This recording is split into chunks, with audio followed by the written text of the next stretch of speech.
Welcome to Hooligan Radio, everybody, the podcast that covers movies, video games, true crimes, cryptids, all in one.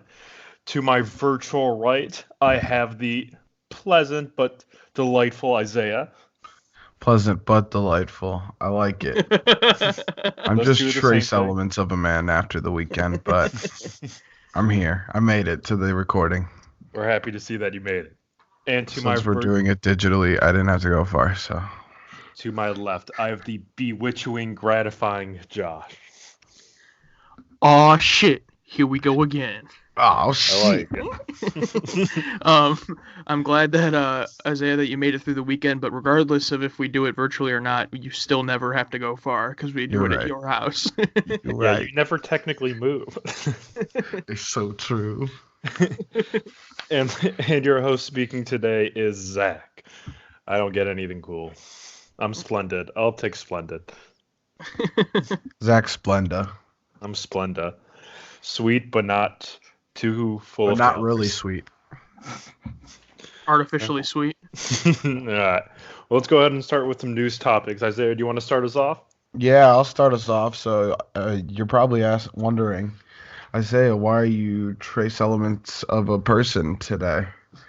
I spent my weekend at Fauxchella 3. It's a DIY music festival that goes on in Bowling Green around this time every year for the last 3 years now.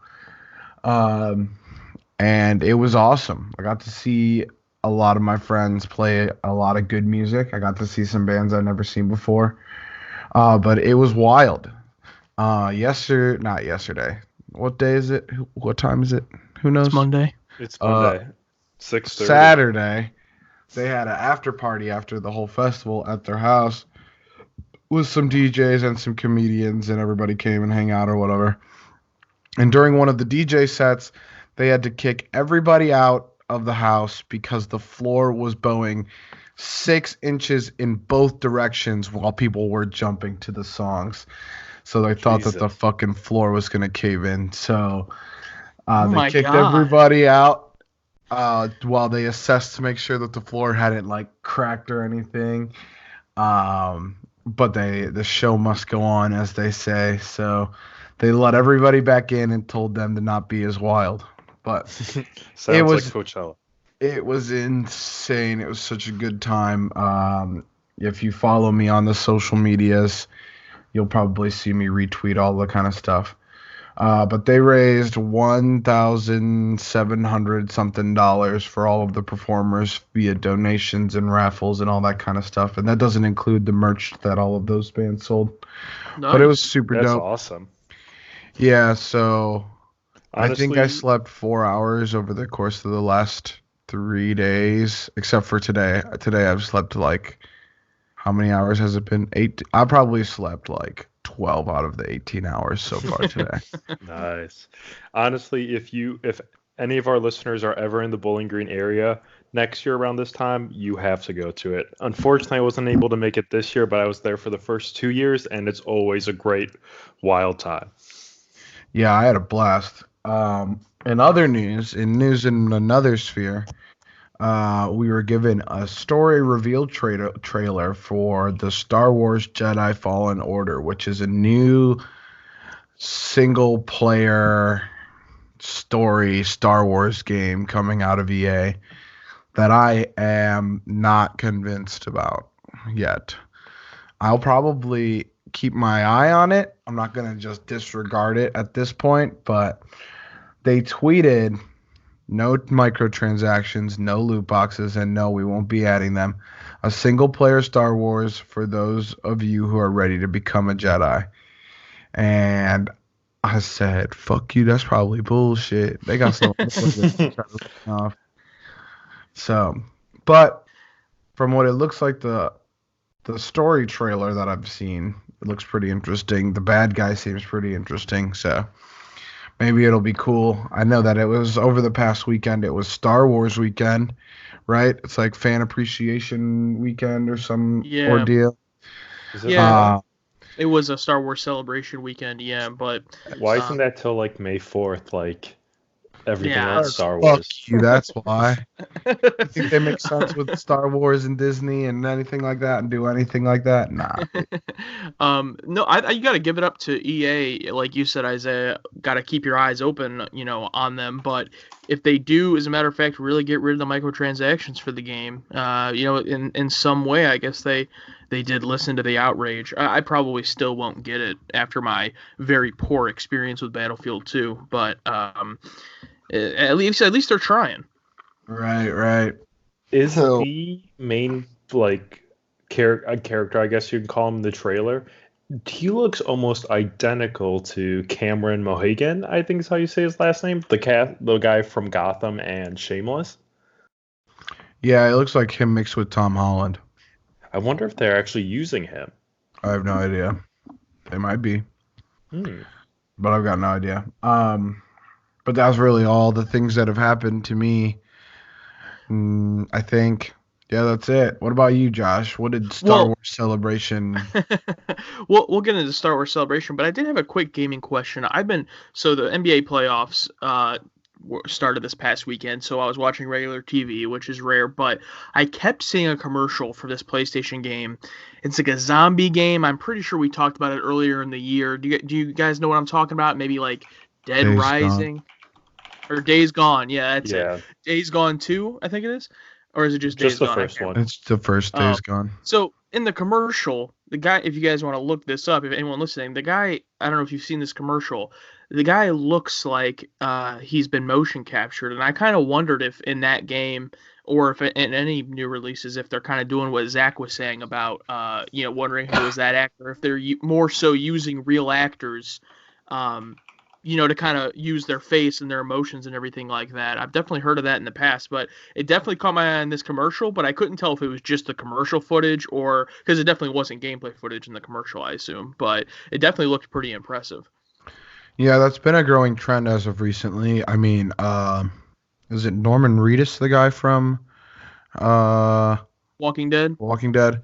Yeah, he's in a game with Hideo Kojima that we always hear about every year that looks like it's a crazy movie where you get to play the parts where you walk around. But there have been other things like that. Like, I'm pretty sure that they motion captured Terry Crews for Crackdown. That is But- amazing. I'm not positive if that's true or not. I know that they put his face all over the game while ever in the commercials and stuff, but I don't have an Xbox to check it out. But yeah, that's been a growing trend of actually taking celebrities and putting their like actual facial expressions via motion capture and all that kind of stuff in. Yeah, I think it would be cool, even if you're not using a celebrity, just an actor that's not that well known. I think it's still a really cool look, in my opinion. But the other thing is, watching the trailer so many times, it just reminded me that the Mad World Gears of War trailer is still the best video game trailer I've ever seen. Yep, 100%. And it's like the only reason why I even know the Mad World song. Yeah. But I know all of the words to it, so. But as far as Star Wars Celebration, there was a lot Disney-wise that went on this past week. We can go ahead and just start with the Star Wars Celebration. The biggest thing to come out of it Star Wars-wise was we did get a trailer, the very first trailer and title reveal of Star Wars Episode 9, which is going to end this current trilogy, this current saga. It's being called The Rise of Skywalker. People don't know what that means because Luke Skywalker, spoilers if you haven't seen The Last Jedi, dies at the end of The Last Jedi. So people are kind of Now I wondering know. how could that be. It's been 2 years, but I mean, it's my fault. but that leads me to my question about this trailer. Do any of us care about Star Wars? Because I don't know if you guys seen it. I've never seen the original Star Wars movies. I don't know about you guys. You're telling me you've never seen the original, like, I shouldn't even say the original trilogy, but like any of the 6 movies prior to this? So I've seen I've seen the original Star Wars, Episode 4, A New Hope. But I've, as far as like Empire and Return of the Jedi, I've only seen it like parts on TV and like, whatever I can catch, but I've never actually sat down and watched them. When it comes to the prequels, I saw the last one, the one where he turns into Darth Vader when I was like like when it was in the theater, but I was like in 4th grade, so I don't really remember it that much, and then I've seen all the new ones, but I don't really, I'm not that into Star Wars because I haven't really seen a ton of them. It's kind of one of my blind spots, I guess. I just was wondering if you guys, were fans of it at all, or the video games, or just in general. I mean, I'm definitely a fan of Star Wars. I can't say I'm on the level of like, Super fan. yeah, I'm not Corey, one of our friends Corey who is just in love with the franchise and the series. I can't say I'm not near that level or even close to that level, but I mean, it's good to watch, I guess. Unfortunately, I haven't seen the second to last, I should just say the last one, but it's still not bad. Yeah, there's been a few Star Wars games that have been pretty good in my eyes. From the movies, I think I've watched them all. I don't know. They're pretty good. They didn't really stick with me all that much. It's all about kissing your sister and stuff like that. So, pretty sure that's what Star Wars is about, right? Yeah, I think so. I think that's when it pretty sure the big plot points in the first few movies was that like everybody's kissing their sister. Well, I will be diving into them this year. I just recently bought the box set of the 6 original movies, so I will watch them leading up to just so I can watch all of them leading up to the new one. But yeah, not really huge into it. But other huge news not having to do with Star Wars coming out of this past weekend, Disney Plus. We finally got the announcement, the release date, the details, basically everything. So let's dive into it real quick, just from basic details to start off. It's launching in the U.S. on November 12th of 2019, and it's only going to cost $6.99 a month, which is almost half of Netflix's standard price, which is $12.99. It's going to be available on all the basic systems, PlayStation, Xbox, Roku, Smart TV, all those types of things. And at launch, they are planning to, or I'm sorry, within the first year, but a lot of it at launch, but within the first year, they're saying they're going to have over 7,500 episodes of TV shows, 25 original series, 10 original movies, and 400 library movies, which means like Disney movies from the past, available on the platform, as well as over 100 recent theatrical films. One of the biggest things they touted from their Fox purchase is that all 30 seasons of The Simpsons are going to be available on Disney+. Wow. I didn't know that. Shit. Yeah. As well as Captain Marvel, Avengers Endgame. All of the Marvel movies will be available on Disney Plus as soon as they hit Blu-ray, which will be obviously within the first year of the service. If not, actually both should probably be on Blu-ray by the time it releases in November. And the couple other big things I saw, which I thought were interesting, in the fiscal year of 2020, Disney plans on spending $1 billion on original programming for Disney Plus. We'll talk about some of that original programming a little bit in a little bit here. And then the other thing is they have a 5-year plan. So by the end of fiscal 2024, they expect to have 90 million subscribers worldwide, which in my opinion is actually pretty conservative because I'm pretty sure Netflix has over 100 million just in the United States. So they're really not setting super high expectations. But what do you guys think of just those basic plot points there? I'm trying to think of all of the Disney movies I know, and I know that I cannot write up, what'd you say, 400? Yeah, so 400 library movie titles, like older things from the vault, like all the animated ones. Right. Some Disney Channel movies are going to be on. Now we're fucking talking. I'm trying to watch Wendy Wu. That's So Raven, like the entire series. Who knows? Everything's on the table now. I think it's really interesting, though, that their price point is half of what Netflix is. That's going to be very scary to Netflix, I assume. Yeah, but there's no way that Disney could be making a profit off that. I mean, $7, I mean, that's, I think, $84 a year. You can also, the other option is to actually buy it annually for $70. So you save like $14. But I'm not sure. I mean, it's not a huge savings, but that is an option. But yeah, $6.99 a month. They have to be running this at a loss, I guess, with the plan of just gaining a whole bunch of subscribers and then eventually raising the price and hoping they don't cancel. Because there's no way that they're spending $1 billion in 2020 and making that back. I think you got to think of it like this. The difference between them and what Netflix does is that there's a huge cost in having to get all of these different series, like not the originals, because So they're paying out all of that money. Netflix is paying out all that money to all of these like series that started not on Netflix to host them on Netflix. They don't have that cost whenever it comes to Disney. They own the rights to all of the stuff. Yeah, it's you know true. what I mean? Mhm. The $1 billion going into new things, yeah, that's crazy. But they also, the catalog that they're going to come out with when it first starts, a lot of it they've already paid to make. So if, say, for example, with what Zach said, if I subscribe only because I want to watch That's So Raven, they've already paid to make That's So Raven. Yeah. So they're making the money off of me again. Money that they made before because I watched it with commercials when it was on TV. You know what I mean? Yeah, definitely. There's No, one that's a thing- great point. At that point. There's one thing in here I see too. They eventually want to deliver discounted bundles where one bundle will include Disney Plus, ESPN Plus, and Hulu. And I think that's Yeah. the point where I'll be like, all right, I have to throw all my money into this. Because that just Yeah, replaces cables for me. Or like, I can't see, if I have those three things, I honestly don't see a reason why I need cable. Yeah, I mean, that was one of the points I was going to get to is, that bundle, since buying Fox, and we've talked about it before, Disney now owns 60% of Hulu, and they're looking to buy out AT&T's portion that they own. And they're looking to basically, once they have the majority of Hulu owned, offer that as a bundle. Hulu for like new shows on TV, ESPN Plus, and Disney Plus because they own ESPN as well.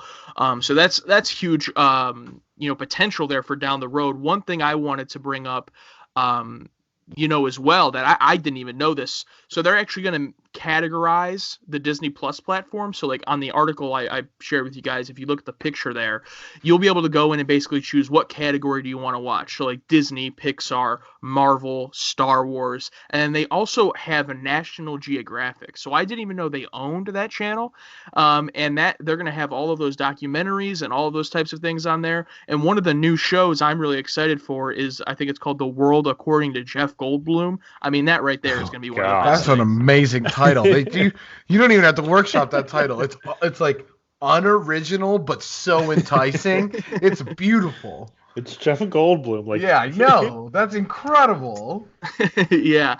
And then just to talk about a couple of the other shows they're making on the Marvel. I mean, there is a Star Wars show, The Mandalorian, that is coming out. That's gonna be crazy. But then they're also making a few Disney Plus Marvel shows, which a couple of them were already kind of leaked, but they're making a Scarlet Witch and Vision show called WandaVision. Terrible name, but I'm excited for the show. That is really bad. Then they have the Winter Soldier and the Falcon. I can't remember the exact order, if it's Falcon and Winter Soldier or the other way around, but those two characters are going to have their own show together. And then Loki is also getting his own show titled Loki.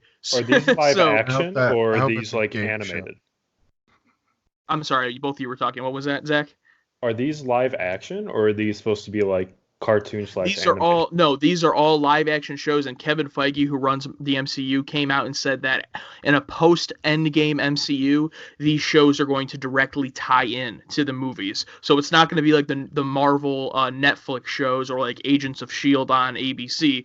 These shows are supposedly going to have real implications in the MCU. But is that just a selling point, or is that going to end up being the truth? We'll see. But that's definitely a part of it that I find very interesting. I'm just glad we're getting a Winter Soldier show, because that's one of my personal favorite characters that will never have his own movie unless they make him Captain America. So I hope that the Loki show is a game show. I could I see hope it. it's like Baggage, but with Loki. I was saying that WandaVision should just be a sketch comedy show that only stars Scarlet Witch and the Vision. And the Vision. But the Vision plays multiple different characters because he can change his appearance. Yeah. Mhm. Yeah, like they both have to, because it's a sketch comedy show, but yeah, that works in his favor. That's awesome. But Yeah, Yeah. I'm excited for The Mandalorian. It looks dramatic and Star Wars. Mhm. Yeah, definitely. And it's being directed by Jon Favreau, who made Iron Man, Lion King, huge director. So and they're having like big directors like Taika Waititi and other big ones direct certain episodes. So it's not like, I think their goal is to not separate like quality of Disney movies from Disney TV. They're going to try their best, it seems like, at least at first, to have their TV be of like that Netflix original quality. Hell yeah, because that Netflix original quality slaps ass. The good ones anyway. Yeah, the ones that I've watched. But that's really the big parts of it. So I know we complain about streaming services on here all the time, but obviously I'm bought in day one on this thing. What do you guys think right now? Same. I mean, I'm not probably day one for me. I'll probably wait for that bundle to come out. But Since I have eventually. Spotify, I already get Hulu for free, so I guess ESPN Plus would be cool, but when was the last time I was known as a sports baller? Exactly. Unless they got the fights on there, dog. Is boxing on ESPN Plus? I think there is. Oh shit, I'm so fuck boxing. yes. Yes. MMA. Fuck yes. Okay. Yeah, I'm gonna totally get that, but I'm still gonna get the day one edition too, because I'm about to browse. Yo, you think the Sweet Life of Zach and Cody's gonna be on that shit? Okay, 100%. We can't talk about it forever. 100%. There's no doubt in my mind. All right. The last thing that you have in here, I want to talk about. What do you think about that Lion King trailer, my guy? Yeah. The Lion King trailer. Excited to hear your guys' thoughts. I thought it was fine. Some people were complaining how Scar looks, how he looks differently, but it's like Scar in the animated movie does not look like how a lion looks in real life, so I don't know what they were expecting. But I thought it was fine for what I mean. It's the Lion King. We're all gonna. Well, I can't speak for you guys, but the whole world is gonna see it. It's the Lion King. It's probably gonna make over $1 billion. So I'm excited. What did you guys think of the trailer before we jump into the question I have? I thought it was so cool. I'm so excited. Beautiful. Yeah, I'm Honestly, so excited. I don't have much more to say besides that. God damn it, Zach. Fuck you. You know what? This is what happens when we're virtual. Yeah, that's what happens when we're virtual and we don't use videos. Fuck you, Zach. What I was going to say is it was so cool. I like how they just they showed a couple of the characters briefly so that you could get the whole oh, that's how they're going to look in the movie. Like they showed, what's his name? Is it like Zuzu or whatever? The Toucan? Zazu. Toucan guy. Fucking. I was like, oh, yeah, that guy's going to be annoying. I can already tell. Look at that little ass motherfucker.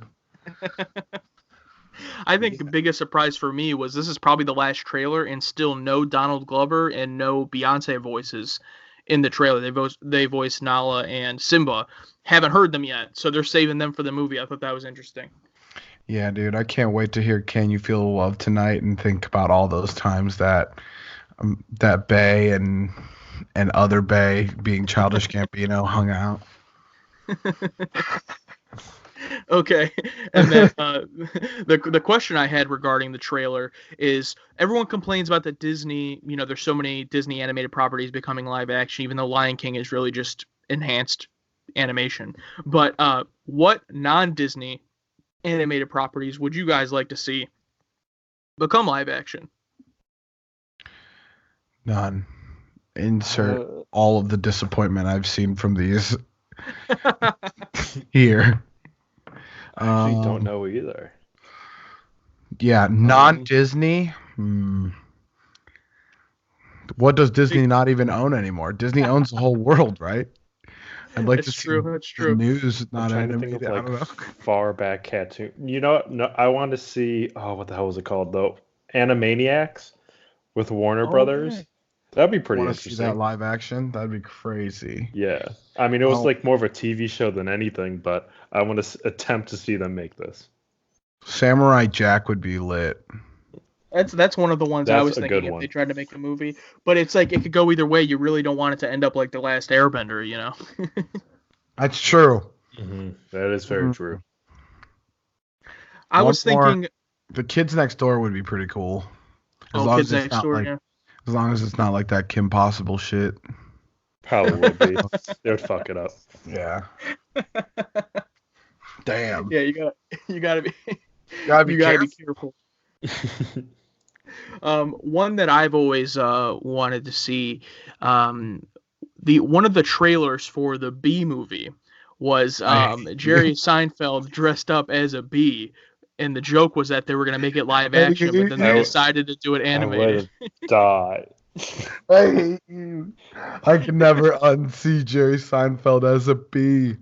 Oh my god. Yeah, if anyone hasn't seen that trailer, I would recommend looking it up. It's hilarious. I'm about to after this podcast. I have never seen that, but now I need to. So good. I would love that. I would watch that a million times over.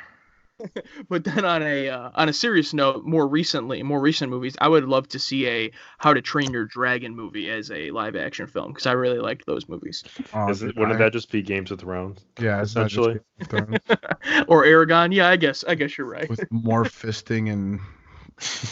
Can you handle To Train a Dragon with a lot more of that?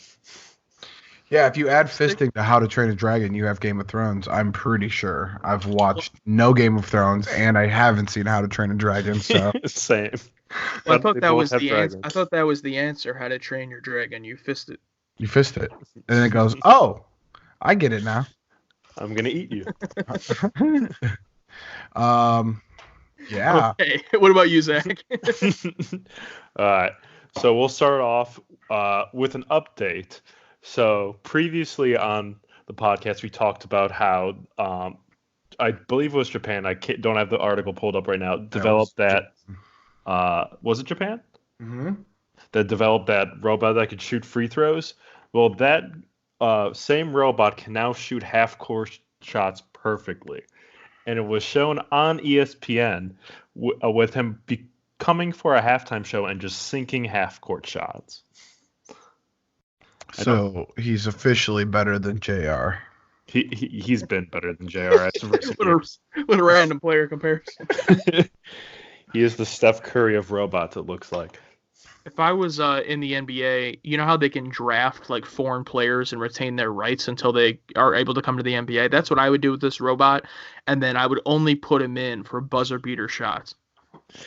He looks pretty tall too. He's a good solid 7 foot tall robot, it looks like. But he can't move around though, at least at this point. You literally put him in the corner, calibrate him to only shoot that shot. Well, no, I would only put him for the full court shot when there's half a second you don't have a timeout and you have to take it down the court. As boom, you have the player carefully place the ball into his hands because he can't catch a pass. Can't catch a pass. I don't know if you have time for that. So what if he gets fouled at the half court line and you have to recalibrate him to shoot free throws? Isn't it you have 10 seconds to shoot a free throw before? You better get your person out there quick. Yeah, you better get that engineer out there. This is why they draft him now and retain the rights. They let the technology advance for a few years before bringing him over. Yeah, he could play forever at this point. Yeah, just keep upgrading him. Soon he'll be able to do it all. All right, this brings up the question. Would you guys watch robot sports leagues? If they were 110%, but I would mainly only watch football. I was going to say, if there was robot football, I would be fucking down to watch that shit. It'd be like battle bots with an objective other than killing each other. Yeah. It'd be so cool. I would want the robots kind of like BattleBots. I would want the robots to be very poorly put together. So anytime one's tackled, they just obliterate. Right. And I would not want them to be regulated in what they could the differences that they could have. So the fucking linebacker could just have a drill arm and he just fucking impales the running back. He's just just saws for hands. You just hear the whole crowd just, oh shit! But the best part is the refs have to stay human. You have to have the human refs. Oh, they would be terrified. Nah, the refs are humans, but they stand on the sideline and they fly drones around on the field. This sounds like a very expensive sport, but I feel like we could do it. We could pull it off. I think it'd be really dope. We could do it. Or the irony would be you end up using robot referees, but they still blow the calls. Yeah, they still can't get it right. It's in their programming. Yeah, they have some RNG where they're just the randomly generated number says that was holding. You're like, what? That person got cut in half. What do you mean holding? We're robots. Yeah. We have drill arms. We can't hold. And I also want the coaches to be human as well and to see the frustration on their face every play. All of the coaches, all the coaches are imported from the NFL currently. So just Bill Belichick and fucking Mike Tomlin. Bill Belichick's team would still win. Yeah, the most soldieristic team. He'd cheat in a game where there's basically no rules. You're not wrong. Find a way. He would deflate the ball so that his robots could see it better or some shit. I don't know. All right. What else do you got for us, Zach? So the last story I have is about a killer kosuri. Kosuri? I don't know. Can't pronounce the word, but essentially it's a huge, large bird like an emu, and a man in Florida was killed by his own. In Alucha, Florida, a large flightless bird native to Australia and New Guinea attacked and killed its owner when the man fell on his farm in Florida on last Saturday. The county fire rescue department told Gainesville Sun that Cosway killed the man on Friday on the property near Gainesville, likely using its long claws. The victim was apparently breeding the birds. Jesus. When I first saw this story, I felt bad because it's an old 75-year-old man, and like, what a terrible way to die. You just fall over and you can't get up, and this bird comes and claws you to death. But then I read that he was breeding them, and it's like, well, that's what you get at that point. Yeah. You did this to yourself, man. The victim was Marvin Hayhoe, 75, like Josh said, an older man. And the death is currently being investigated. The kosuris are similar, like I said, similar to emus. They stand about 6 feet tall and weigh approximately 130 pounds, with a black body covered in feathers and distinctive bright blue heads and necks. So this bird was probably larger than this man at the end of the day, and just destroyed it. From what I see in this picture of this bird, which I assume will make it somewhere on the interwebs from us, this thing would kill me, my guy. Yeah, this is not like to take seriously. It's supposedly has like dagger-like claws on each foot, which can get as big as 4 inches or 10 centimeters. Well, think about it like this: if he's breeding them, there's more than one probably. And have you ever come up against more than one goose? Those things are like the size of 2 footballs, and I think 2 geese could easily take me down. I'd go to the hospital in a fight with 2 geese.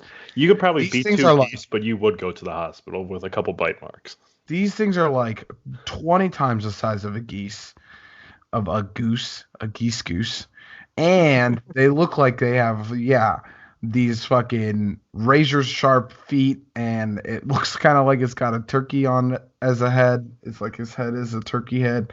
I don't fuck with that. Turkeys are mean. Yeah, that even more so just goes to my point. I mean, again, it's not like this guy fell and one of these birds came across him. Like, he is breeding these deadly animals. You were 75 years old. Like, what are you doing? Yeah, it's like... Does he cook them? I don't know.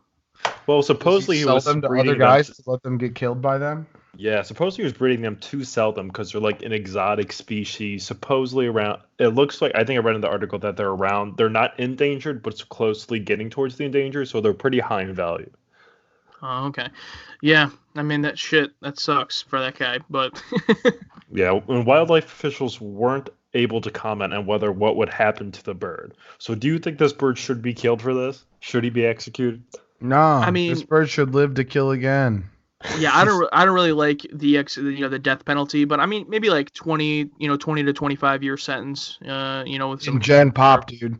This bird's going to be running Gen Pop. Not wrong. That's what I'm saying. Can it fly? Can that bird fly? Absolutely not. Okay, I was going to say, if that motherfucker can fly, we have lost the evolution race. That thing is going to kill us all. No, that thing cannot fly. It can run up to 31 miles an hour, though. Yeah, that is dense forest underbrush, says the website. That is 30 miles an hour faster than I can run, so I'm dead for sure. Yeah, you don't want to cross this thing on the road or anything. We're in a bad part of the neighborhood. Yeah, dude, I don't want to go to Cassowary land. That sounds terrifying. The land of the Cassowary. Could you just imagine walking through the woods, and you just see like 6 of these guys, and they just look at you, and they're like, "What you doing in my hood, bruh?" And you're like, "Oh shit, fuck,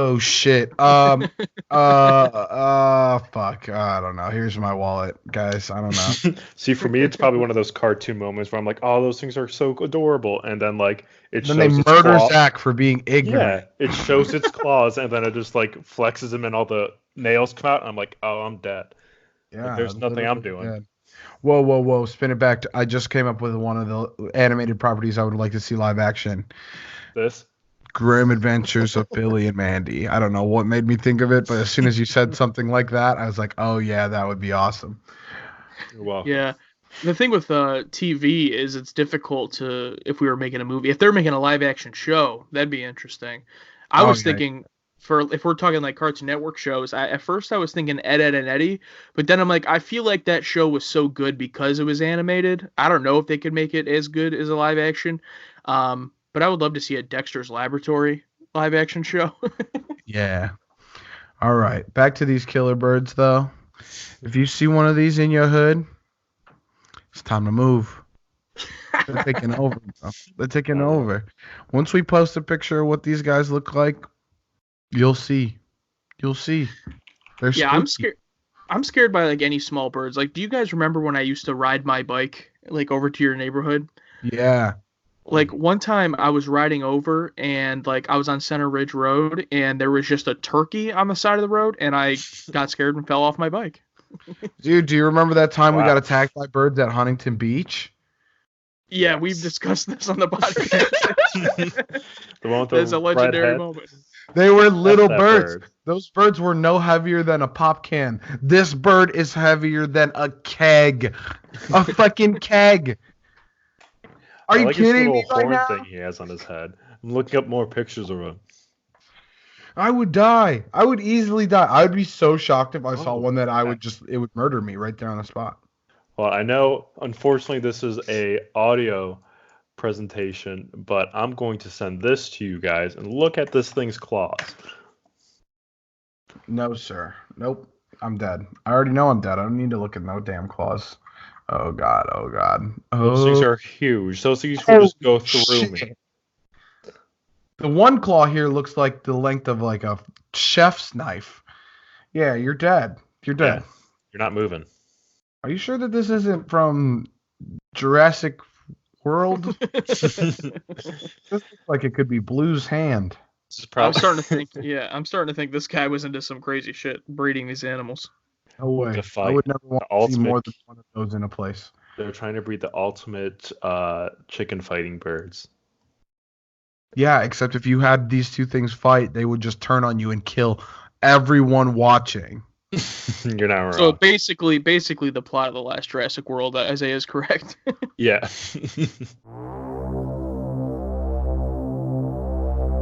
See it, play it, skip it. See it, play it, skip it. See it, play it, skip it. All right, see it, play it, skip it. What have you guys been watching? Play I'll it, go. watch it. I watched the new Netflix. I don't know if it's new, but I guess it's new because I've never seen it before. The new Netflix original Black Summer. It's a TV show about zombie apocalypse, and I liked it a lot. There's only one season. I watched the whole season yesterday in my inability to move after Fauxchella. And it's pretty good. There's not a lot of like monologuing and dialogue stuff, which was like part of the problem I had, I think, with The Walking Dead. It was like it didn't seem like the zombies were that big of a threat. I mean, yeah, if there were a lot of them, there was a big threat, but the zombies in this are fucking resilient. Like they're like the kind that run, and if you shoot them in anywhere that's not the head, they still come running at you. Like they might get tripped up or whatever, but yeah, it was pretty cool. They have a lot, like the characters are really interesting. They have one of the things I think is the most interesting is they have a character who can only speak Korean in the group. So like nobody understands what she's saying unless she like really breaks down and tries to like motion what she's trying to tell them and stuff. Which I don't think I've seen like a language barrier come into any like zombie films. You know what I mean? Mhm. Yeah. There's also a guy in it who I think was mute. So he used like sign language and stuff like that. I don't know. It was really interesting to see like it wasn't just all able-bodied white dudes and girls running from zombies. It was like a whole bunch of different backgrounds and stuff. But I think it's really cool. I mean, if you have Netflix, check it out. If you're gonna buy Netflix to watch this, don't. So I think it's interesting. I was just looking up the show, and it did just come out, Isaiah, and it's actually apparently set in the universe of the show Z Nation. It's actually a prequel to that show. Oh, shit, Z, Z Nation. Yes, Z Nation is a zombie show that was on Sci-Fi that actually just ended back in December. I think it was on for like 4 years on Sci-Fi. So it seems Netflix obviously got the permission to make this prequel show. So that's pretty interesting. I haven't really heard a ton about it as far as like advertising or anything like that. So yeah, I just thought that was really interesting. Yeah, I was going to. Well, a show that you said today, you show that you're going to talk about here, I was going to watch that instead, but then I saw this and I was like, Thunderstorm in a zombie series, I'm into that, so I watched that instead. But I'm excited to hear what you have to say about Unicorn Store. Yeah, so I watched Unicorn Store. I actually watched it a little while ago. So for anyone who doesn't know, it's a Netflix original movie. It's a Brie Larson's directorial debut. She also stars in the movie alongside Samuel L. Jackson, so the same pair from Captain Marvel. I thought it was that was pretty funny. Basically, the movie follows Brie Larson, who's basically still a kid, but she's an adult, but acts like a kid, hasn't really grown up emotionally or mentally, and she has to go get a job and, have to basically become an adult. But while she's doing that, Samuel Jackson appears as this man who has a store, the Unicorn Store, and tells her that if she does certain things, he will sell her a unicorn. So that premise alone, I felt like, wow, this is going to be a really crazy, out there, kind of movie. And it was in some aspects, but I think if I had to guess, I would think the budget is maybe the reason. Like, it doesn't really go as out there as you would like as weird as you would like. But it was still entertaining. I really like Brie Larson and Samuel Jackson in it. I think they have good chemistry, just like in Captain Marvel. So I did find it entertaining, but I wish it had just got, like, it promised to, in the first 20 minutes, to be this really weird movie, and then it kind of wasn't. But it's more so a movie just about accepting growing up and moving on from your childhood. And with so much media, being all about nostalgia, it was nice to see something that was more about leaving the past, in the past and kind of moving on. I thought that was an interesting, take. I think I'm going to have to give it a watch. Honestly, this is the first time I'm hearing about this movie. Yeah, it wasn't really. Netflix has not really been promoting much lately. Like, they just kind of drop stuff. Like, they're like, if it's not Stranger Things, we've given up at this point. Just watch it. Yeah. Wow. But yeah, I would give it a 6 out of 10. I would recommend it. I would say see it. But like Isaiah said, it's on Netflix. So if you already have Netflix, it's an hour and a half. It's worth your time, I think. Mm-hmm. And then I've also been watching Building the Browns, which is on TV here locally. But if you're not local and you're a Browns fan, it's on the Browns YouTube channel. And I love it, man. Freddie Kitchens is hilarious. I also need to watch that. Only God. Go ahead. No, I can't talk about the Browns too much, or I'll just go into a hole and then never get out of it. So I'm just going to leave that I need to watch it. I've been in that hole before, and it starts to fill with water, and then I feel like I'm drowning, and I'm dying at the bottom, being the only Browns fan in the room. Mm-hmm. But, yep. I thought that this was going to be you playing Madden and just building the same Browns just from the beginning. Oh, no, man. Don't worry. I do that every year. I know. Every year we take them to the Super Bowl. But if you're a Browns fan and you didn't know the show existed, because I didn't until a couple years ago, they do it every year for training camp. So, like I said, it's on their YouTube channel if you're a Browns fan, but you're not local, because we all over the country, my dude. Yeah. That's all I can say. That's about it. What about you, Zach? So I have to say, last week on the podcast, I'm pretty sure I just bashed that I'll never go see Shazam and stuff. And I went and saw it this weekend. I mean, it was good, but it wasn't great in my personal opinion. But just to talk about that, the other two movies that I saw is I watched I'm Just Fucking With You, which is a Hulu original. Essentially follows this crazy killer at a motel. I'm just going to leave it at that because it's not that good of a movie. I would say that's a solid skip it. Nice. I was really excited for this movie. It's like, wow, this sounds really cool. And then about 40 minutes into it, I was like, all right, when is this just going to end? And it just never got better.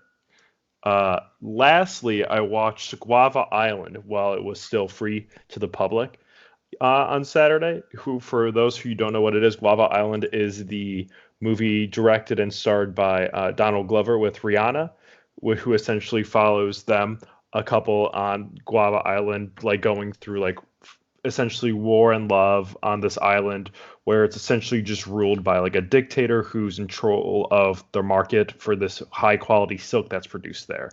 Um, like a lot of other Donald Glover films, music, what things that nature, it incorporates a lot of political views, which are honestly he pulls off very well. It's really good. It's, I guess you can call it a short. For a movie, it's about 50 minutes long. Oh wow. If you have Amazon Prime, I highly suggest going and watching it. It was very good. I definitely will. So it was free and it's not free anymore, or what happened? So for a short period of time on Saturday, I don't know if it was just Saturday. Well, it debuted at Coachella. Yeah, but essentially, for anyone could have seen it through Amazon Prime for free. But after 6 o'clock on Saturday Eastern Standard Time for us, it was no longer free. But it's free on Prime, though, is what you're saying. I'm pretty sure, yes.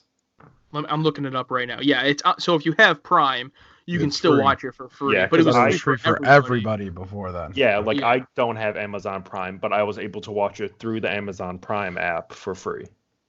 Okay, so can we get into that? So how do you buy things? Yeah. Do you go I to still stores? use my college student one, which technically is Amazon Prime, but I don't get the same luxuries as someone who has real Amazon Prime. Okay, Nice. Zach, we need to figure this I'm out gonna because send this. Go ahead, Isaiah. I'm gonna send this to Jeff Bezos so he can get your account straightened out. Please do. I was gonna say we have to figure this out because I am currently in school and I am using the student one and I absolutely have Amazon Prime Video. So we gotta hell? find out why you do not. Fucking loser. I don't But know what's going on. A couple of questions for you. I am actually really looking forward to watching Guava Island because I've been hearing about that for like all year. But I'm just fucking with you. First off, I'm very happy that you brought this up because it's been one of those titles on Hulu that I keep passing, like kind of like interested in, like, oh, should I watch this? Should I watch this? So I'm glad that I know Should I don't not. have to. And then what actually made you see Shazam? Did Alyssa want to see it, or how did that come about? Well, we essentially just wanted to go see a movie, and we were looking through the list, and we're like, you know what? Out of all of these, Shazam looks like the best out of right now, so we went in and saw it. She's also a huge superhero movie fan, so she really wanted to see it. So we saw it. I mean, like I said, to me, it wasn't anything special. I do have to say, though, it was probably the best DC movie I've seen in quite some time, but DC over the last couple of years really hasn't put out top quality superhero movies, so that's not much to say about. Yeah. So no interest in seeing Dumbo, huh? Oh, that movie looks terrifying. I will not see that. That it does. It looks pretty scary. But what's his face in it? The older guy who's going Danny to DeVito. Danny DeVito looks great in it, but Danny Not enough DeVito to looks make me go great see in it. everything. I mean, so during the trailers, Detective Pikachu came on, and the only thing I could think about is if Ryan Reynolds was replaced with Danny DeVito. And It I would was be like, the best. I'm just like listening to him, like what he's saying. I was like, man, Danny DeVito said that, I would lose my shit. Yeah. If Danny but- DeVito was Detective Pikachu, it would be the freaking best movie to ever. It would be so good. It would be right up there with an Endgame for I me. wouldn't- I'd yeah, be like, it'd probably pass Endgame at the box office. I wouldn't even want Danny DeVito to like be the voice of Pikachu. I would want him to be painted yellow and have like a cardboard tail. And oh I my god, I didn't lose my even shit think every about that. But 4 that would be seconds. amazing. just walking around with the kid. But instead, all I can hear is Deadpool. Yeah. I don't And think all we I thought think that- about is how I've seen Deadpool Pikachu pictures, and Yeah. I'm like, oh, that's just what this movie is. a continuation. All right. That's So we're about getting it to for our me. main topic. Let's do it. So this week for the main topic, we're going into the interesting world of cults. I'm love 'em. We hate them. Can we say we love them? Yeah, I'm No, I gonna don't start a love- cult. What? We are a cult here at Hooligan Radio. No. We are occult. Ooh, interesting. The occult is also great, but we won't dive into that. So before mainly what I really wanted to talk about was, I guess, the generalization of like just cults in general, and then I wanted to cover a couple of infamous cults that we talked about a little bit earlier in the week. But before I dive into that, do you guys have anything to say about cults or Yeah, want I to got bring a anything question for you, up? Zach. Bring it. Doesn't every single religion start as a cult? No. I actually learned that out. I've learned that. My question is, I mean, I know nothing of cults outside of the general like cliches and tropes. I want to know, like, through this topic, I hope to leave with some more knowledge of how on earth any normal person could ever be convinced to join a cult. Well, I can answer that one right here, I feel like, but a lot of the time with cults, whether you can it's one of two extremes. Either someone it feels like so not in a group or just not feel so socially accepted, and then a group comes along and makes them feel like they're a part of something now, essentially. That they join it and embrace it. Or you get to the point where a lot of children who are born into cults are where you don't know anything else besides that group and what's going on within there. So if you essentially chose to leave that, you have nothing at that point in time. Oh, So well. essentially you're not there not at your own will, but at the same time you really can't leave it because they could be like, all right, here's the door, but outside that door you have nothing. Everything you have is in here. Yeah, I never thought of it that way as far as like the whole born into it aspect. I mean, I don't know if you would consider Scientology a cult, but I definitely have heard from that, like, people, that's the biggest reason why people don't leave is because they have nothing outside of it. Yeah, and especially think of the peoples who have poured millions of dollars into Scientology, and if for them to be like, all right, I was wrong, this is dumb, or this is all fake, like they're also trying to save face to an extent, trying to save some instance of credibility. So would you consider I mean, I guess I'll let you get into it, but I mean, would you consider Scientology a cult? I personally believe Scientology is a cult. Yes, I No, know it's a it religion. might not fall on the spectrum, like in like I guess like the definition that's been widely accepted as cults, but it has everything else that a cult essentially has. All right, yeah. All right, let's get into the definition of a cult. All right, so I looked all over, done research, and essentially the best definition for cult I have, and I guess it goes into Isaiah's question earlier, where if is all religion essentially a cult to start? And I don't know if I 100% believe fully this definition of a cult, but it's essentially a social group that deviated from beliefs and practices so much that to where it's no longer like socially accepted. For example, like let's look at Christianity. So Christianity is considered a religion, but there's many Christianity like cults, such as one we'll cover a little bit later called the People's Temple, who essentially a Christianity group that adopts other ideals, but it takes you to the extreme. So that's why I think, especially with Isaiah's question, that not like all religions are cults. There are certain cults within religions and like subcategories, of course, but I can't. Yeah, and I think my question boils down more to I would say most religions start as a cult. So, or start off viewed as a cult nonetheless. So compared to like whenever the first pilgrimages were made to America, those people were fleeing prosecution for their religious beliefs due to the fact that they were deemed basically like so far from the norm that those people needed to be killed or cleansed, you know what I mean? So they were seen as a cult, wasn't it? Like the Lutherans or something like that? I don't know who it was. Mm-hmm. But they came over here because they were seen as so different from everybody else that they were essentially what you just defined as a cult. Mm-hmm. I mean, yeah, I can definitely see that. I mean, there are definitely like a specific subcategory of cults that are just specifically religion. From my research, it seems like there's quite a bit of subcategories ranging from destructive cults, which when we go into the People's Temple, that's a great example of what we call a destructive cult. Doomsday cults, which we'll actually talk about, one of Josh's favorite cults that I found out yesterday called Heaven's Gates. And then we have like political cults, polygamous cults, racist cults, terrorist cults, and those are just essentially a little bit more easy to understand for their name. Like we know what a terrorist cult is, or a racist cult, with the racist cult being like the KKK essentially. But that's, I guess, just a really low level generalization of cults. So let's go ahead and go into some of the most infamous cults of our time. And we'll start with the People's Temple. And I know, Isaiah, you've heard of the People's Temple, or at least Jim Jones. What about you, Josh? I have not. No? Isaiah, what do you know about the People's Temple? Didn't we learn about the People's Temple in school? I wish I was in whatever class you were in with that. I swear that I heard about them in school. I know that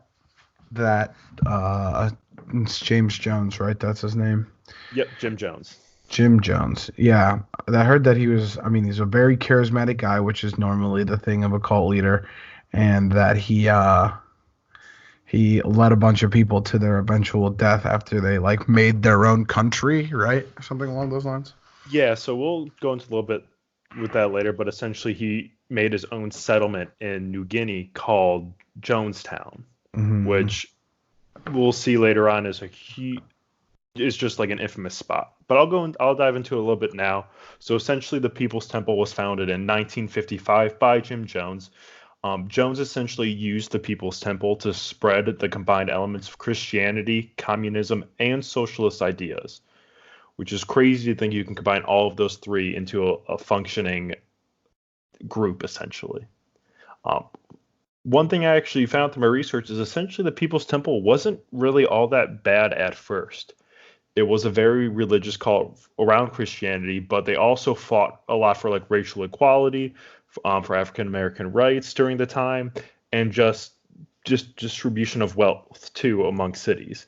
They would go around to like poorer parts of cities to help essentially people who needed help, as well as build up their congregation there as well. But this didn't last forever, unfortunately. Jim Jones moved his congregation to Ghana, and they established Jonestown. But on November 17th, 1978, Leo Ryan, who was a U.S. congressman from San Francisco, came to Jonestown to investigate claims of abuse, and mainly sexual and child abuse within People's Temple. After visiting Jamestown, a number of temple members expressed a desire to leave to him, and on November 18th, Leo Ryan was able to talk Jones into letting some of them leave who wanted to leave. Unfortunately, on their way to the airbase to leave, they were intercepted by temple security guards, where the security guards opened fire on Leo and his group, killing Ryan, 3 journalists, and even one of the defectors. Oh, God. Later that day, the People's Temple came to an end, and that end date was November 18th, when 918 people, including 276 children, died in a mass suicide, which is more of a mass murder in Jonestown. And that's where the saying, "Don't drink the Kool-Aid," essentially came from, just because essentially people were forced to drink poison Kool-Aid, and if whoever decided not to drink it were shot in the head. Oh, wow. So this brings up, have you seen the 2007 documentary, Jonestown Lost, Paradise Lost? I have not, no. I'm not sure if I actually watched this in school or if I watched it at a time and thought it was school, but that was where I think I know most of my stuff from. Mm-hmm. I think it's also on Prime right now for free, so you could get. I have to check though. I would need to check that out. I'll check right now. You said Paradise Lost. It's called Jonestown Paradise Lost. But I'll look that from up. what I recall of that documentary, it's pretty good from what I recall. Mm-hmm. Yeah, but it is on Prime. Well, maybe if I get my Amazon Prime shit figured out, I'll watch it. Hell yeah. But I don't want to say fun fact, but one fact I found out about this through my research is that Jonestown resulted in the greatest single loss of American civilian life till 9/11 happened.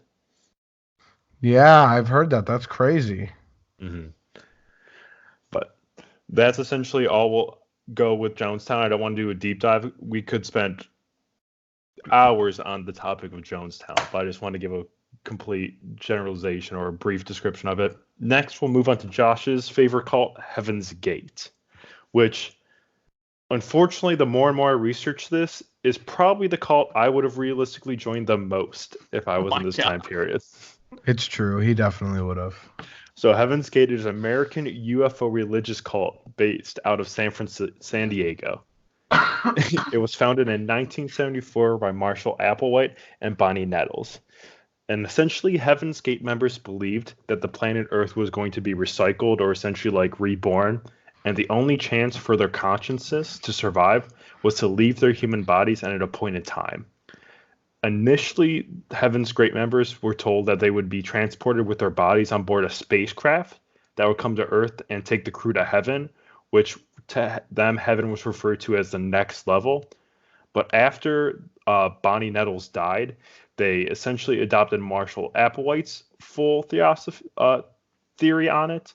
And essentially, he believed that the body could not come with them. And for them to get to this next stage of life, they had to commit suicide. And that essentially led to what happened on March 26, 1977, when police found 39 members of the group in a house in the suburb of Rancho Santa Fe, all died of mass suicide. They essentially all killed themselves while a comet called Hale-Bopp passed by, and they believed that a spacecraft was following behind it, hidden by it. Hale-Bopp, bop, bop, Hale-Bopp, doo-doo-dop, dop, Yeah. Hale-Bopp. As you can see, I should ask this: who else would have joined that one out of you two?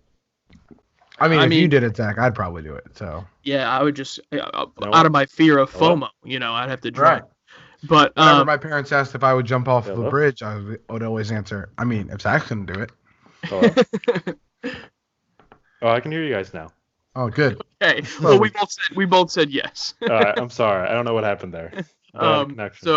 So my biggest thing of where I've heard of this, I believe the Marshall Applewhite guy, was that like the older guy with the white hair?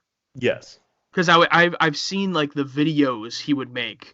I saw him on YouTube where he would make like basically sermons, and they were like, if you haven't watched them, they're like literally insane to just watch. Like I guess like there were videos, I'm assuming, to like recruit new members, I guess. Mm-hmm. And yeah, they're pretty crazy. So that's where I first came across this, and then obviously this has been parodied like in Family Guy and stuff before, this cult. So it's definitely in like the cultural zeitgeist. But yeah, that's one of the creepiest ones to me, and interesting that they went a UFO route. I mean, how much more cliche can you really get as far as like, imagine someone telling you to kill yourself and the reason is because of a spacecraft. I guess that at the same time, that's the most believable outcome as well. So I don't know. Yeah, dude, you don't want to miss the spacecraft going to take us away from this dying planet. Yeah. I mean, FOMO, for real. Yeah. That's the original FOMO, Heaven's Gate. No, I think the original FOMO was whenever Adam and Eve ate that apple. They were scared they were going to miss out on whatever was in that apple. I can't was in the tree. that. Yeah, what was it, the tree of life or some shit? I don't know. I have to read the Bible again. I had to read the Bible again? Come on, you didn't just write it to memory the first time? Just stick in your head. I can't remember the specific plot points of the Book of Genesis. I'm gonna have to go back. What date? And read the whole thing. I'll stop at the Book of Genesis. Continue there, Zach. All right, the last one, I actually want to give a shout out to Dylan of the American Spirits for bringing me onto this one. And this one is the Branch Davidians. And I'm not going to really go into their beliefs as much as I probably share as much as like the actual event that the Branch Davidians are known for, and that is Waco. And have you both heard of the events that happened at Waco with the Branch Davidians? Yeah, I went to Waco once, and it was crazy. I've heard of it. Yeah, I went to Waco for work one time, and I got to hear all about it. Wow. I don't know if you're aware of this, if you guys are aware of this, but there was a series that had come out, like a documentary series on Netflix last year. I think it was about this cult, but I'm not 100% sure. I'll have to look into it. I didn't. I watched like 20 minutes of the first episode, but I think I've heard of this one. Yeah. An interesting fact about Waco is it's very close to Baylor. So you can Really? imagine that, you could imagine that whenever this event that went down at Waco that we're going to talk about happened very close to Baylor, Yeah. which So is weird to think of. I'll try to talk about this and chronologically as best as I can because I don't have everything in here date-wise, but essentially it all started on February 28th, 1993, when the Bureau of Alcohol, Tobacco, and Firearms attempted to execute a search warrant on the Waco compound where the Branch Davidians were at. Allegedly, they conducted sexual abuse on children, as well as had illegal weapons in the compound. The ATF attempted to breach the compound for approximately 2 hours, and they only stopped when they ran low on ammunition. At the end of just that little skirmish, 4 ATF agents were killed and another 16 agents were wounded during the raid, and 5 Branch Davidians were dead, where later on a 6th one died about a day or two later because of that skirmish. After that raid, the ATF agents established contact with the Branch Davidians leader, Koresh, and who were still inside the compound. After that, the FBI took command and essentially managed to release 19 children from the Waco compound by negotiating with Koresh. The children were later interviewed by the FBI and Texas Rangers, where they said that they were essentially physically and sexually abused in the compound. Unfortunately, there's a little. The bigger conspiracy is later on, which I'm about to cover in a second, but I guess there's a little bit of conspiracy around that too, whether there was actually physical and sexual abuse happening in the compound, though. They did, for a fact, have illegal weapons in the compound, but the other parts of it, there's not like proven facts about, unfortunately.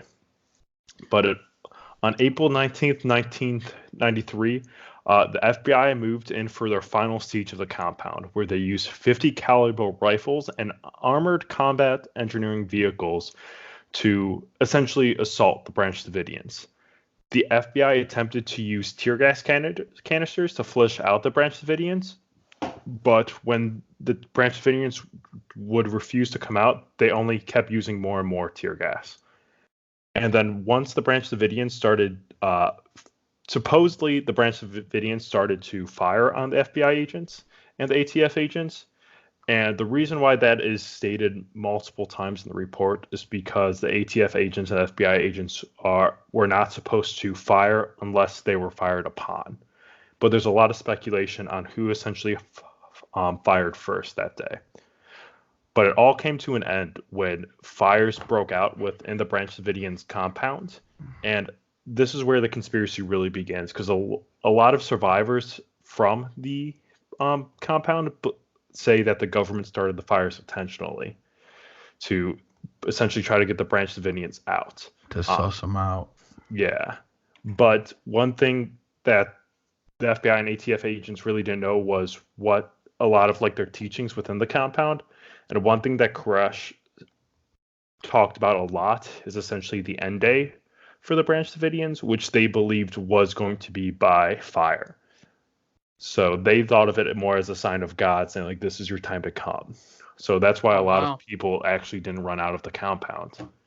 So on that day, 76 died, and there was about, I can't remember the exact number, there was about 5 or 6 survivors who essentially survived the entire affair. And that entire siege lasted 51 days. Oh my God. Almost 2 months? Yeah, and I mean, this was widely broadcasted around the United States. This wasn't something that was going on like behind closed doors. Like news fan after news fan was showing up at this compound to have to essentially broadcast it to the world. Damn. There's even pictures, and I'm trying to find it now to send you guys, of like essentially like the FBI and ATF agents just going in there full throttle, where where the Branch Davidians really weren't doing much. There's even a video somewhere of the government running over one of the Branch Davidians with one of those CEV vehicles, and it was essentially just viewed as a huge blunder by the U.S. government. Yeah, understandably so.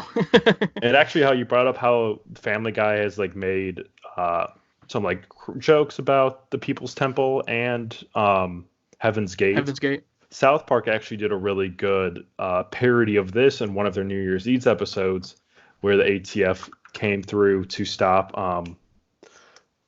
the Counselor Mackey's party, where they believed that they were a cult in there, and they essentially would just shoot on anybody who came out. Damn, that's crazy. Mm-hmm. Yeah. So, go ahead. So I looked it up. It's interesting. So this was going on for almost 2 months, and it was only a 10-mile drive from Baylor University. So it was a 14-minute drive. That was like driving from Bowling Green to Perrysburg. That's crazy. That's how close it was to them. And they were using armored vehicles and like 50 caliber rifles on this place. Mm-hmm. Within the distance of it, like it's further from Josh to me right now than it is, and then it would be from where you would be going to school for 2 months, right? Like that's an insane amount of time for something like that to be going on. Yeah. And just to clear up what I said earlier, on Netflix, it's called Wild Wild Country. I thought this was a interesting connection. So it's not what didn't happen in Waco, but it did happen in Oregon, a place called Wasco County, Wasco. So very similar name of the location for this cult that the Netflix documentary focuses on. But no, that's pretty insane, especially for the government to get involved like that. And I think it's pretty crazy. Yeah, I mean, as you can tell, the media essentially left the government out to dry at the end of this. And it's even gone to the point where when the Oklahoma City bombings happened, Timothy McVeigh, who did the Oklahoma City bombings, cited the Waco incident as being his primary motivation for the bombing. Damn. Oh, wow. That's crazy. Yeah, but that's all I really have. I didn't want to try to go too much into one and leave some other ones hanging, essentially. Didn't want to do a deep dive into it because my brain went to a dark place halfway through a lot of this research. Yeah.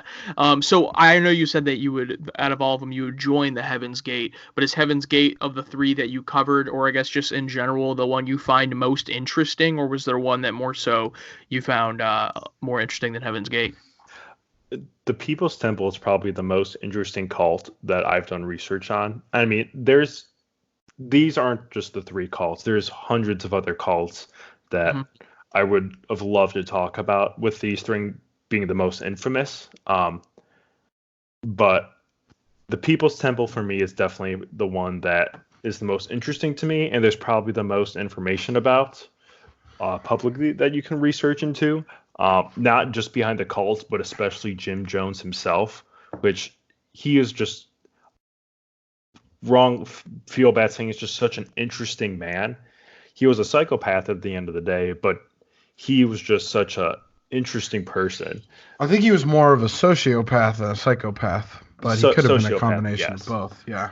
Like I read research where essentially there's a time in his life where he sold spider monkeys door to door.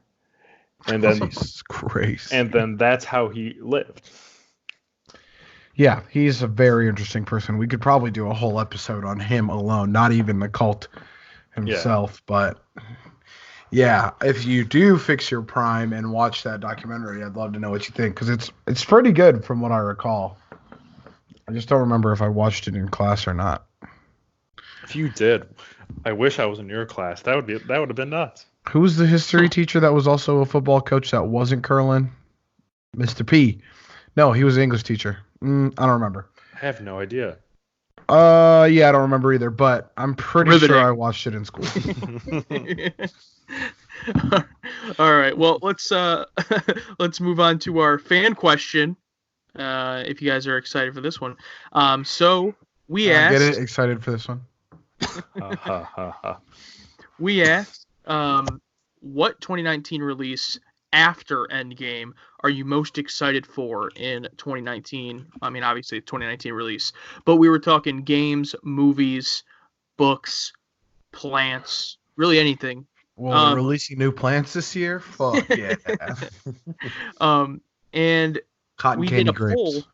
We actually gave some options in a poll, and surprisingly to me, you guys give me your thoughts on this.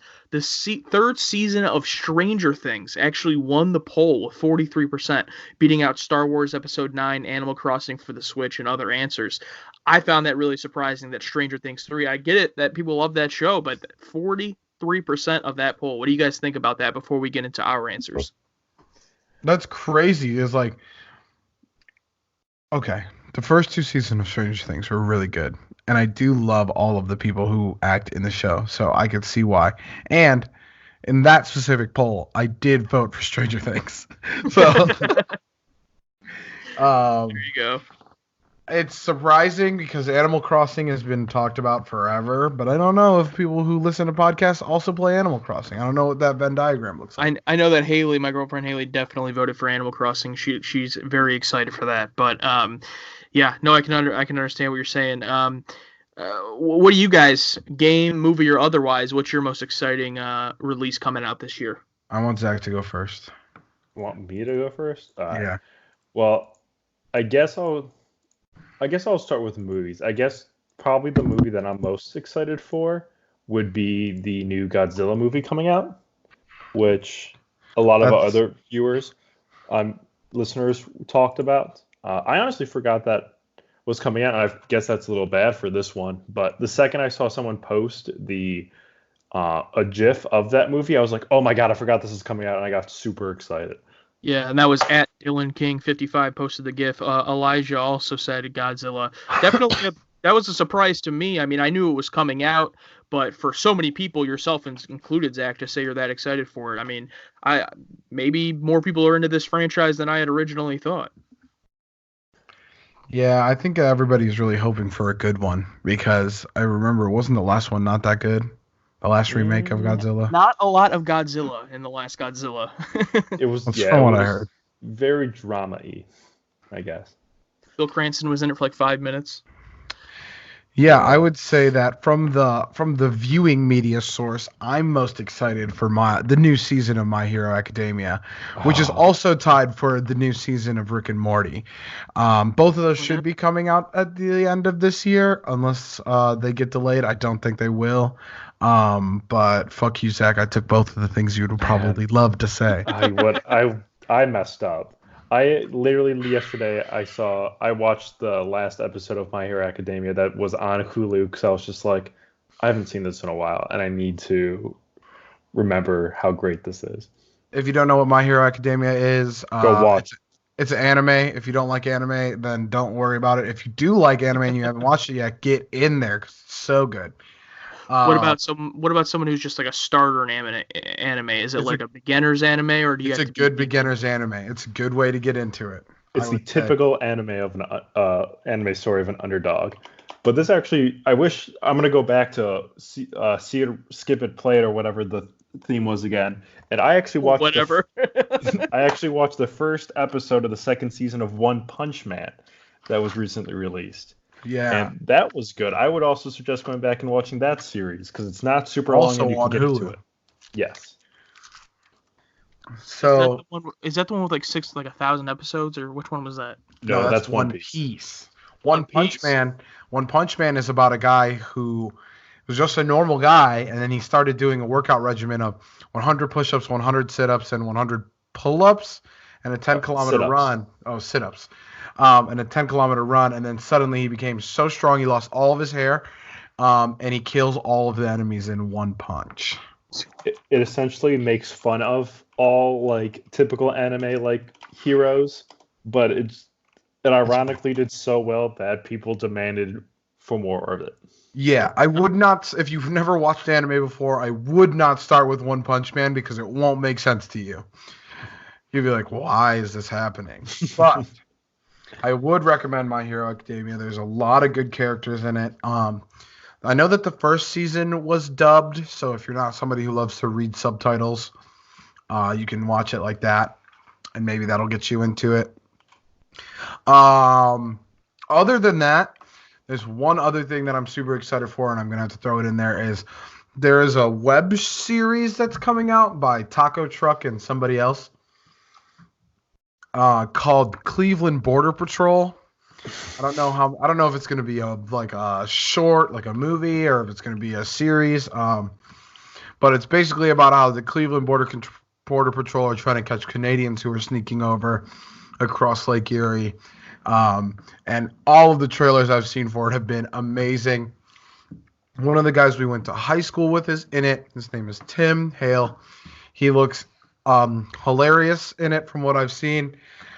In the trailer I've seen, he's like rowing an inner tube across Lake Erie with a hockey stick. So it's kind of like that kind of humor. But I'd be on the lookout for that too. All right. And for me, next week will be, just a little heads up, next week we'll be doing our summer movie preview. But what I'm most excited for actually just falls right outside of the summer, week after Labor Day. Labor Day is considered the end of the summer movie season, and that's It Chapter 2.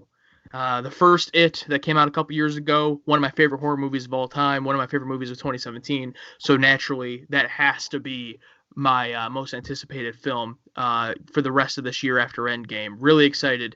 Huge cast coming back to play the adults versions of the characters from the first It. And then I'm also really excited for the Crash racing game that's supposed to be coming out. Oh, yeah. Wow. That'll be good times. I also didn't know that was even on the list. And then I had to give a shout out to one of our answers here at Yoda19831, John Wick 3. That's a great choice when it comes to movies. That's high up there on my list as well. He also brought in Borderlands 3, which I've already talked about, so you know I'm excited about it. And then go ahead. Sorry, I was going to say one last thing I'm excited for. I'm excited to see Dave Bautista in so many upcoming movies that I actually get to see if he can act or not, since I couldn't figure it out through the Marvel universe. I think he had like 2 movie trailers come out in like the same week. Yeah, there's like one with the comedian, and I can't remember his name, that was actually in the first Twilight episode. Kumail Nanjiani? Yes. And then there's essentially, it looks like he's going to be in a spy movie, which looks like it has the same premise of that Rock movie where there's like a little girl that he somehow befriends and has to somehow help him be a spy. You're talking about Tooth Fairy? Yeah, it's essentially like Tooth Fairy, but instead of being a Tooth Fairy or whatever that movie was about, it's about being a spy. I thought he was talking about the game plan. Oh, he could be talking about the game probably plan what too. I'm thinking of. Regardless, the Rock's been. Well, it's his daughter. It's his daughter in the game plan, but. Okay. But no, yeah, Dave Bautista, man, he's really doing things out there. You got to give it up for him, and then obviously he'll be coming back for Guardians 3 now that James Gunn is back. Yeah. So once Batista makes it big and The Rock is still big and John Cena, do you think they'll ever make a movie together? If they do, I absolutely want it to be a comedy. It can't be like an action Expendables type thing. It has to be a full-on comedy, like a grown-ups type comedy. Wait, we've made this joke before. We literally made this joke. But yeah, I would love to see it. But I have an interesting question for next week. So, I recently.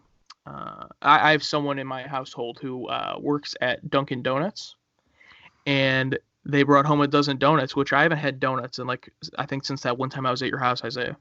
That was 2 weeks ago. That was literally 2 weeks ago. God damn it! I have donuts often. The point is, that felt like a long time to me. The point is, I want to know, what is your favorite donut flavor? Something that's filled, something that's not filled, whatever the case is. What is your favorite donut? That's what I want to know. We'll answer that next week. Don't answer wrong, or I'll be disappointed in you. Can you really say there's a bad donut? Yeah. Oh, we'll get into it. We'll get into it next week. I'm already furious. Radio. What's your bad? No. Nope. Gotta keep it secret. That's next week. All right. We'd like to thank American Spirits for the use of their song Blanket Forts as our intro and outro song. We'd like to thank Surgerberger for doing our intros to our segments. Who else do we thank here? We'd like to thank the listeners for listening to us and giving us valuable feedback and pretty much responding to us on Twitter. Yeah, and we'd like to thank anybody who ever tells anybody about our show. It's the only way we really grow is by word of mouth and liking and reviewing our stuff on the interwebs and interacting with us on Twitter. So you all doing the most to get us to be the best hosts we can be. What about you, Josh? Where can we find you on the internet? Well, you can find me at _Joshua Singh _ and on YouTube, Joshua Singh. I just posted my review of Creed 2 and finished my Rocky series. And on Twitter, I usually just kind of post some terrible content, but it's all right. You can still follow me anyway. Isaiah, I need to know, how is the battle going between you and Hooligan Radio on Twitter? I feel like you've taken a pretty no. I might have lost. I might have lost the I don't know. I have to check. I'll have to check. Zach, where can we find you on the internet while I make a quick check? Find me at Zach the Pigeon on Twitter. And that's still it. Oh, yeah. Did you say you gave up on your Instagram lifestyle? It's on hold. Okay. It's still on hold. I currently have 138 followers. I might have lost followers, guys. It's taken away from you. Okay, and Hooligan Radio has 124. So I'm hanging in there. I'm pulling away. I think it was closer last week. I don't remember. I was selfishly hoping that Hooligan Radio would have gained more followers from Fauxchella, but I think you might have gained more than Hooligan Radio did. I definitely did. I should have done some more promotion while I was out there, but we'll get them next year, boys. You can find me on Twitter at PHP_Islaya. Same thing on Instagram. And hell, if you want to look at my Facebook is the same URL too. So what else we got for them? That's it. Y'all have a good week, and we'll catch you next week with the summer movie preview. Yep. Hell yeah. That means I ain't got to do shit again. I got a solid 2 to 3 weeks off. This is what we hope for. I'm not content with the content. I want